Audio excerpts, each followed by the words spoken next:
Bà xôm này nó một phê mà sân muối đại chia một phê mà sân pra tắc đa tắc chẹt cứ brand mạc khai chờ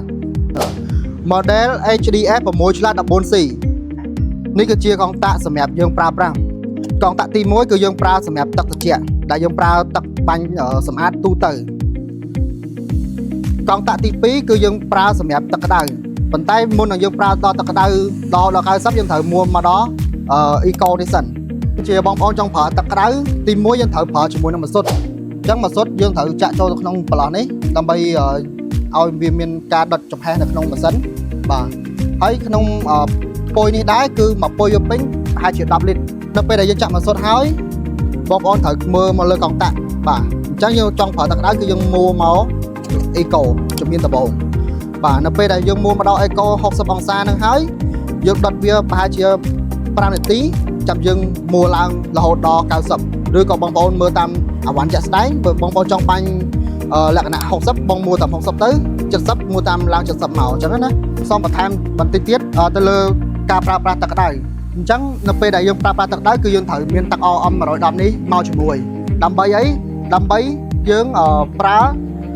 ដើម្បីការពារទៅលើទយោស្ពាន់ខាងក្នុងដើម្បីកុំឲ្យមានកបោបាទព្រោះទូរទស្សន៍ទឹកអមហ្នឹងគឺវាទៅកម្ចាត់កបោខាងក្នុងដែលមានកកដោយសារទឹកអត់ស្អាតបាទដើម្បីវាទៅកាត់ឲ្យស្អាតកុំឲ្យវាស្ទះឥឡូវយើងទៅមើលការតេស្តជាក់ស្ដែងទាំងអស់គ្នាអញ្ចឹងកន្លែងទឹកចូលគឺនៅកន្លែងនេះសម្រាប់ភ្ជាប់ទឹកចូលហើយសម្រាប់ទយោបំពង់កណ្ដាលនេះគឺសម្រាប់ទឹកចេញអញ្ចឹងកំភ្លើងវាមានកងតាក់វាអានេះកងតាក់សម្រាប់យើងចុចដំណើរការខាងនេះសម្រាប់យើងឡុកបាទហើយខាងក្រោយនេះដែរគឺសុវត្ថិភាពឡុកសុវត្ថិភាពដើម្បីកុំឲ្យពេលយើងទុកចោលទៅវាមានបញ្ហាបីមកលេងធ្វើឲ្យវាមានដំណើរការអញ្ចឹងណាអញ្ចឹងយើងឡុកវាបាទអញ្ចឹងយើងបើកវាមកដើម្បីយើងប្រប់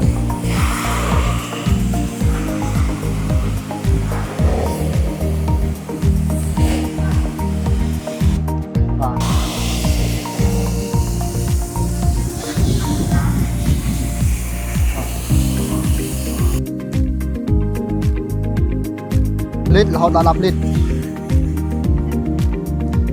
បែរថាមកពេញវាចាក់មកសុទ្ធហើយអញ្ចឹងយើងឥឡូវយើងចាក់ទឹកអមនេះម្ដងហើយយើងទឹកអមនេះគឺយើងមួកម្មមកបាទយើងបាច់ចោះវាណាយើងតម្លាក់វាទៅរិចហ្មងបាទប៉ណ្ណឹងចប់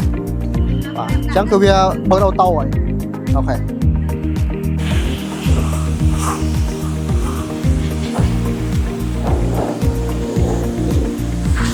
មិញដំណើរការនៅការចាក់